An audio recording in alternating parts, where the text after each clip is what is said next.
వచ్చింది. ఓకే, నేను హీరోయిన్ సెంట్రిక్స్ నేను పుల్ చేయగలను అనే ఒక కాన్ఫిడెన్స్ క్రియేట్ చేసింది గీతాంజలి.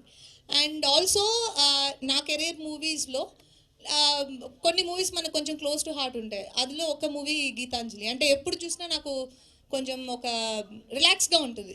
అంటే though it is a horror comedy, but నాకు చూసినప్పుడు నాకు ఒక సెల్ఫ్ సాటిస్ఫాక్షన్ ఉంటుంది ఆ movie. So I'm really excited to do part 2 of Geethanjali. మళ్ళీ వచ్చింది. గీతాంజలి సినిమాకి నంది అవార్డు కూడా అందుకున్నారు మీరు.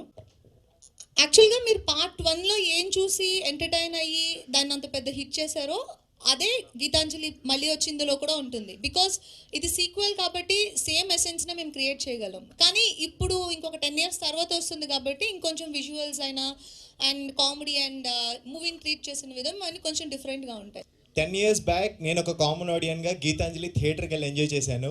ఇప్పుడు మళ్ళీ గీతాంజలి మళ్ళీ వచ్చిందిలో నేను యాక్ట్ చేశాను, ఒక మంచి క్యారెక్టర్ చేశాను. ఎప్పుడెప్పుడు అందులో కాంబినేషన్ అనమాట. ఇంత కొత్త ఈ బ్యాచ్ జాయిన్ అవుతుంది, ఈ బ్యాచ్ కలిసి లొకేషన్లో మేము చేసే అల్లరికి కోనా గారు ఒక్కొక్కరిని బదిలాడుకోవడమే సరిపోయింది రోజంతా. చాలా ఎంజాయ్ చేస్తూ నిజంగా అందరినీ నవ్విస్తూ భయపెట్టిస్తూ థ్రిల్ ఇస్తూ వెళ్తూ ఉంటుంది. చాలా బాగుంది. అలాగ సీను ఆ డైరెక్టర్ని తీసుకొని ఒక స్టోరీ తీసుకొని నా దగ్గరికి వచ్చాడు. అప్పుడు తను Geethanjali it was a pure horror film, pure horror అది. అప్పుడు ఆ కథ చెప్పాడు.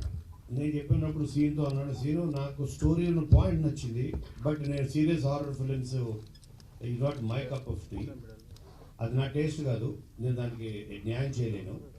ఇదికన్నా హారర్ కామెడీ అయితే చేద్దాం అంటే మిశ్రం సార్ మీరు ఏమన్నా చేయండి, మీకు ఈ పాయింట్ నచ్చింది కదా, స్టోరీ నచ్చింది కదా, 100% చేద్దామని.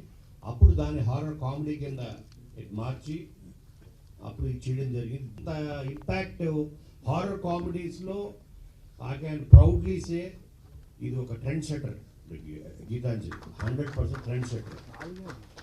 సో సీన్ ఒక కారణం అయితే ఇంకొక కారణం ఈ సినిమా తీయించడానికి ఇంకొక కారణం ఎంబీబీ వచ్చినట్టు.